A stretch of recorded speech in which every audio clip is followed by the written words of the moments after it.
अस्सलाम वालेकुम, कैसे हैं आप सब? ठीक ठाक हैं? होप करती हूँ आप सब अपने घर में बिल्कुल ठीक होंगे। आपके रोज़े बहुत अच्छे गुजर रहे होंगे एंड अल्हम्दुलिल्लाह मेरे भी रोज़े बहुत अच्छे गुजर रहे हैं। सो आप लोगों के साथ डेली रूटीन जो है वो अफ्तार की जो है वो हम शेयर करते ही करते हैं। सोचा आप लोगों से आज सहरी की भी जो है वो शेयर की जाए रूटीन, ठीक है। तो यहाँ पर मैंने सोचा कि प्याज टमाटर की भुजिया थोड़ी सी बना लूँ, क्योंकि मेरा दिल कर रहा था, काफ़ी टाइम हो गए थे नहीं खाई थी। और रेसिपीज़ की आपको प्रॉपर नहीं बताऊँ, क्योंकि मैं बहुत पहले अपने व्लॉग में डाल चुकी हूँ। तो टाइम भी नहीं था, तो मुझे क्योंकि थोड़ी सी इबादत करनी थी और मैं चाह रही थी कि मैं पहले ये रेडी करके रख लूँ, उसके बाद मैं फिर आराम से जो है वो 2-1.5 घंटा में अपने नवाफिल अदा कर लूँ। सो यहाँ पर जो है वो अब माशाल्लाह नवाफिल मैंने अदा कर लिए थे, कुरान पाक भी पढ़ लिया था और उसके बाद जो है वो अब मेरा था कि मैं सहरी बना लूँ, क्योंकि मेरा बेटा जाग रहा था।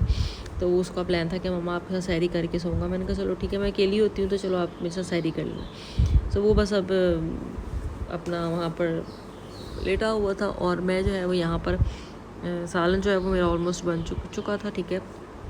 अब मैं रोटियों के लिए क्या कहते हैं, रोटियां बनाने की तैयारी कर रही हूँ, क्योंकि सहरी का टाइम हो रहा था। आई थिंक 2:15 हो चुके थे। सो मैंने शुरू कर दी थी। मैंने कहा फिर एकदम से जो भरना है, पानी भी पीना है और दही भी खाना है और उसके बाद फिर खाना भी खाना है, तो वो ज़्यादा फिर ओवर आप हो जाती हो, फिर आपकी तबीयत आवाज़ार होती है। तो इसीलिए मैं टाइम से बना लेती हूँ। टाइम से ये है कि पहले मैं रोटी खा लेती हूँ और साथ में थोड़ा सा पानी पी लेती हूँ। फिर सहरी के करीब जब 15-20 मिनट रह जाते हैं तो फिर मैं दही बना लेती हूँ, क्योंकि मैं लस्सी इतना शौक़ से नहीं पीती। तो मैं दही की जो है वो खा लेती हूँ, थोड़ा सा दही खा लेती हूँ। कहते हैं उससे प्यास नहीं लगती, अगर ना भी खाएं तो अल्हम्दुलिल्लाह प्यास फिर भी नहीं लगती, ठीक है। अल्लाह का एहसान है कि रोज़े अच्छे गुजरते हैं। तो फिर भी मैं दही खा लेती हूँ, क्योंकि वो आपके स्टमक को अच्छा रखता है। तो दही मैं खा लेती हूँ और उसके साथ जो है वो मैं चाय भी पी लेती हूँ। तो फिर चाय भी पीनी होती है, दही भी, तो इसलिए फिर एक प्रॉपर तरीके से, यानी कि आप लोग जो है वो खाएँ, ठीक है। तो फिर आपको ये है कि कुछ प्रॉब्लम नहीं होती। सो बस यहाँ पर जो है वो मैं रोटियाँ बनाना शुरू हो गई थी और रोटी बनाते बनाते जो है वो बस मैं फटाफट ये कहती कि रोटी बना लूँ ताकि टाइम ना वो हो जाए। और यहाँ पर रोटियाँ जो है वो डन हो चुकी थी और अब मैं यहाँ पर अपना दही जो है वो अपने बाउल में डाल रही हूँ, ताकि मैं साथ साथ में सारे काम कर सकूँ। एक तरफ रोटी बन रही है, दूसरा मैंने अपना दही जो है वो रख दिया है बाउल में, बाकी का दही, क्योंकि मैंने ठंडा नहीं रखा था। मुझे ठंडा दही नहीं पसंद, थोड़ा सा नॉर्मल टेम्परेचर का होना चाहिए। तो काफ़ी देर से दही बाहर था, तो मैंने फिर उसको कहा कि अपनी प्याली में डालकर मैं दही को वापस फ्रिज के अंदर रख दूँ। यहाँ पर जो है वो हमारी रोटी बन रही है और वैसे तो ये वीडियो जो है खाली रोटी वाला जो क्लिप है वो 14 मिनट्स का था, बट मैंने थोड़ा सा उसको स्पीड इसलिए तेज़ कर दी, थोड़ी नहीं बल्कि काफ़ी तेज़ की है, इसलिए तेज़ कर दी कि ताकि आप लोग क्या मैं रोटी बनाना क्या सिखाऊँ। तो सबको आता है, तो हर घर में आता है, इसलिए मैंने जो है वो स्पीड तेज़ कर दी है और ताकि मैंने अपना वॉइस ओवर कर दिया है। यही वजह है कि मैं वॉइस ओवर में इसीलिए कर देती हूँ, नहीं तो मैं साथ साथ व्लॉग में बोलती जाऊँ, लेकिन यह है कि मैं वॉइस ओवर इसीलिए कर देती हूँ क्योंकि फिर जो है वो हमारा जो क्लिप है वो बहुत बड़ा हो जाता है, ठीक है। वो फिर आप लोग इतना लंबा क्लिप, फिर इस हिसाब से देखा जाए तो 30-30 38 मिनट की वीडियो बनती है, जो कि अच्छी बात नहीं है। मैं चाहती हूँ कि थोड़ी बने सुथरी बन जाए, ठीक है। अल्हम्दुलिल्लाह मेरा चैनल जो है वो अब मैं प्रॉपर वे में वीडियो जो है वो अपलोड कर रही हूँ, तो वो चैनल जो है वो अल्हम्दुलिल्लाह मुझे काफ़ी फ़र्क पड़ा है, अल्हम्दुलिल्लाह। सो अब यहाँ पर जो है वो मैंने जो है रोटियाँ मेरी बन चुकी हैं। सालन जो है वो ऑलमोस्ट मैं अपना डाल रही हूँ प्लेट में और मैंने ट्रे अपनी सजा ली है, दही भी रख ली है अब मैंने और सालन भी रख लिया। अब मैं यहाँ पे रखूँगी ग्लास और फिर मैं अपनी दूसरी तरफ जो है वो मैंने अपनी चाय भी रख ली है, क्योंकि मुझे एकदम याद है कि चाय तो रखी नहीं और चाय ना पिए तो सर में बहुत दर्द होता है, सारा दिन इतना दर्द होता है कि इफ्तारी के बाद अगर चाय पी भी लें तो सर में आराम नहीं आता, क्योंकि आपकी एक आदत बनी हुई होती है ना सुबह से चाय पीने की।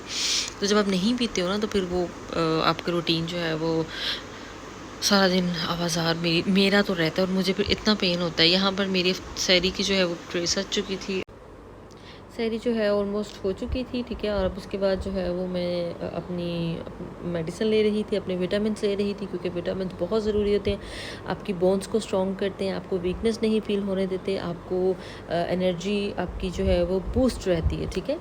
सो यहाँ पर जो है वो अपने विटामिन ले रही थी एंड ये विटामिन जो है वो हर किसी के लिए बहुत इंपॉर्टेंट है और ये ख़ाली फ़ीमेल्स के लिए बिल्कुल भी नहीं, ये मेल्स के लिए भी बहुत इंपॉर्टेंट है। बिकॉज़ आपको पता है कि मेल्स ने बाहर जाके काम करना होता है, फीमेल्स ने घर में रह के काम करना होता है। सो ये विटामिन्स आपके लिए बहुत स्ट्रॉन्ग है, ये आपको जो है वो बहुत एनर्जी देते हैं, ठीक है, आपको लो फील नहीं कराते, ठीक है।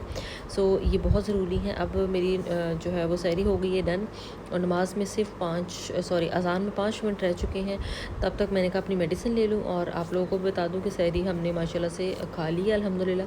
और अब बस विटामिन्स लेके और उसके बाद जो है वो हम अज़ान सुन के तो अपना जो है वो रोज़ा बंद करते हैं। और उसके बाद जो है वो फिर हम पहले तो आसिम भी विटामिन नहीं खाते थे, बट मैंने फिर आसिम के भी विटामिन जो है वो लिए। और स्पेशली मैंने हमारे जो फैमिली मेम्बर हैं यूके में होते हैं, मैंने उनसे स्पेशली अपने लिए और आसिम के लिए विटामिन जो है वो मंगवाए हुए हैं इंशाल्लाह ताला।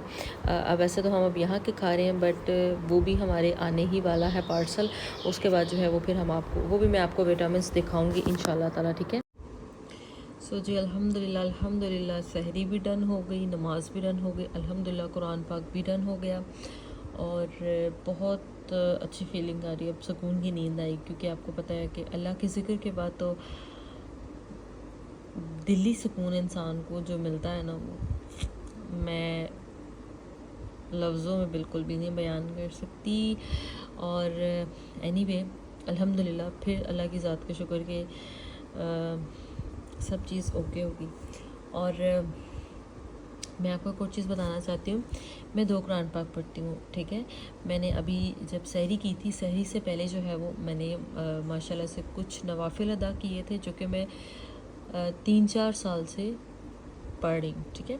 सहरी से पहले, सहरी बनाने से पहले 1.5-2 कभी 1.5 से 2 के दरमियान कह लें, या 2 से 3 के दरमियान मैं जो है वो नवाफिल ज़रूर अदा करती हूँ, ठीक है। सो उसके बाद जो है वो फिर मैं यानी कि मैं 2 कुरान पाक पढ़ती हूँ, ठीक है। अच्छा, एक मैं ये वाला कुरान पाक पढ़ती हूँ जिसमें मेरी निशानी लगी हुई है, जो कि मैं अभी पढ़ के हटी हूँ। माशाल्लाह मेरा 8वां पारा जो है वो ये 8वां पारा मेरा माशाल्लाह से शुरू है, ठीक है। ये भी मैंने पढ़ा है, मैंने इसको ज़रा लगाया है। और यहाँ पर जो है वो मैं आपको दूसरा भी कुरान में ओके जी, यहाँ पर जो है वो दूसरा कुरान मजीद दिखाती हूँ आपको, जो कि मैंने अभी नवाफिल अदा करके और थोड़ी देर मैंने ये वाला कुरान पाक पढ़ा है। अच्छा, इस कुरान पाक में जो है वो मैं कुरान पाक में मैं पढ़ती हूँ तर्जुमा, ठीक है। मैं एक कुरान में जो है, एक कुरान मैंने अरबी का स्टार्ट किया है, एक कुरान मजीद जो है वो इसका माशाल्लाह मेरा 3रा पारा लगा हुआ है। और ये जो है वो मैंने तर्जुमे के साथ जो है वो स्टार्ट किया है। और माशाल्लाह इसको भी पढ़ के इतना सुकून मिलता है, इतना सुकून मिलता है कि मैं आपको लफ्ज़ों में नहीं बता सकती। बहुत अच्छी फीलिंग आती है आपको कुरान पढ़। अच्छा जी, आप लोगों को छोटी सी बात बता दूं कि कोशिश किया करें अपने सजदों को तवील रखा करें, ठीक है। अपनी इबादत को तवील रखा करें, स्पीड से ना पढ़ा करें, बिल्कुल स्लोली और तहम्मुल के साथ, ठीक है। कहते हैं कि वज़ू करें आप जवानों की तरह, ठीक है। नमाज़ पढ़े आप बुज़ुर्गों की तरह, यानी बुढ़ापे में जो बंदा ऑब्वियसली वो अब तो नहीं इतनी स्पीडें मार सकता ना, तो नमाज़ पढ़ें आप बुज़ुर्गों की तरह, और दुआ मांगे आप छोटे बच्चे की तरह। बच्चा जो दुआ मांगता है या बच्चा जो चीज़ मांगता है वो रोता है, गिड़गिड़ाता है। सो इसलिए हमें भी ऑर्डर है कि दुआ हम अल्लाह के आगे गिड़गिड़ा कर और रो के मांगें। सो जी अल्हम्दुलिल्लाह सहरी का व्लॉग मेरा यहीं तक है, ठीक है। मैंने अपनी आपसे छोटे छोटे क्लिप्स जो है वो शेयर कर लिए हैं, ठीक है। सो अब जो है वो नमाज भी अल्हम्दुलिल्लाह डन हो चुकी है, कुरान पाक भी डन हो चुके हैं, और दुआ भी मैंने मांग ली है। अब टाइम है नींद का, बिकॉज इट्स ऑलमोस्ट 5 o'clock, ठीक है। 5 बज रहे हैं और अब सोना चाहिए। सुबह संडे है, सुबह तो प्रॉब्लम नहीं। सो आज तक का व्लॉग यहीं तक था, छोटे छोटे क्लिप्स आपके साथ शेयर किए हैं। होप करती हूँ आपको ये व्लॉग बहुत अच्छा लगा होगा। And do subscribe my channel, like my video, and as much as you can share my video, ठीक है। सो अपना ख्याल रखिएगा, दुआओं में याद रखिएगा। अल्लाह हाफ़िज़।